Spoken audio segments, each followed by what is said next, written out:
Good thing that you coordinated this press con with me.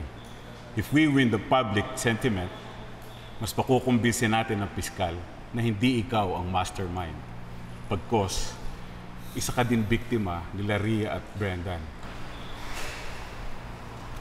You have to understand, Anton, ang mga ganitong klase ng mga kaso, public opinion matters. You have been vilified mula sa simula. This is a best opportunity to turn that around. Salamat, attorney. Paano? Dumadating na sila. Basta na tayo. Sisimula na.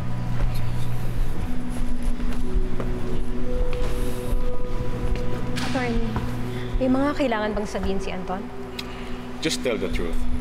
The best way to convince people, maging totoo lang tayo sa kanila. Let's go. Mahal. Good luck, ha? Alam kong kayang-kaya mo to. Kaya mo ayusin ang lahat ng to. Salamat. Kaya natin to. Good luck.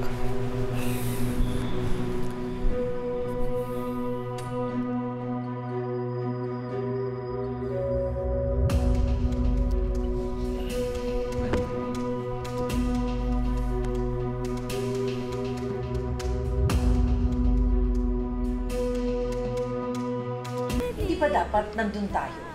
Tita, sabi nga ni BFF, mas mabuti pang dito na lang tayo sa bahay. Eh baka magkagulo pa dun eh. At saka alam niyo na, baby duties. Tama naman sila, Ma. Mas okay na hindi tayo makisali dun. Oo nga. Baka mamaya, pasabugin ni Rhea at Brendan yan at baka pati tayo madamay pa. Grabe, hindi naman kayo mabiro. Welcome everybody. Nandito tayo para marinig ang side ng isang accused scammer na namatay at nabuhay para sabihin ang katotohanan. This is the event of the year. Thank you for coming. But now, let me turn over this press con to Mr. Anton Rosales.